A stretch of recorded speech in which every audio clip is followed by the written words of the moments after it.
बिस्मिल्लाहिर्रहमानिर्रहीम। अस्सलाम वालेकुम। वेज़ कैसे हैं?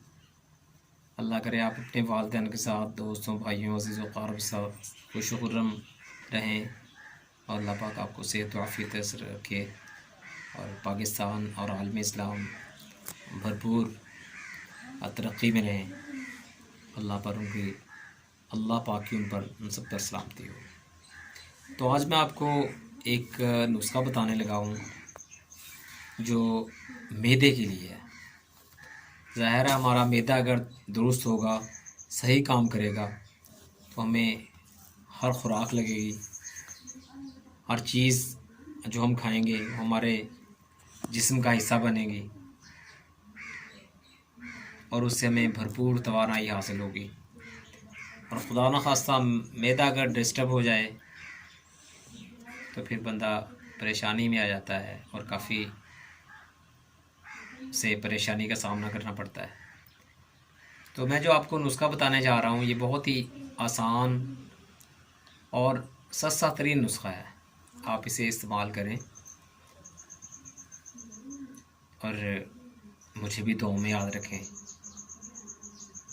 नुस्ख़ा ये है, बहुत शानदार नुस्ख़ा है। अगर खुदा न खास्ता कोई बंदा मादे के अमराज का शिकार हो तो वो इसको ज़रूर, वो भाई, वो बुज़ुर्ग, वो दोस्त, वो ज़रूर इसको इस्तेमाल करे।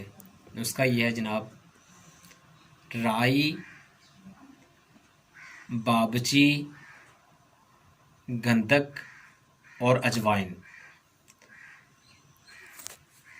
फिर नोट फरमा लें, राई, बाबची, अजवाइन, ये तीनों चीज़ें एक एक तोला और गंधक आंवला सार ये 3 तोले।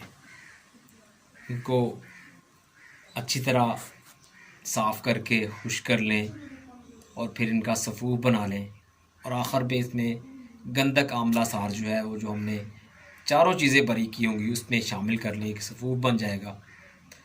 तो सुबह, दोपहर, शाम एक एक चम्मच चाय वाला आप ताज़े पानी के साथ इस्तेमाल करें। इंशाअल्लाह अज़ीज़ बहुत अफाका होगा। आपका मैदा बेहतरीन तरीके पर काम करना शुरू कर देगा। आपका मैदा खुदा न खास्ता जितना भी ख़राब हो, जितने भी मसाइल हों, कम अज़ कम इस नुस्खे को जो अब मैंने आपको बताया ये बना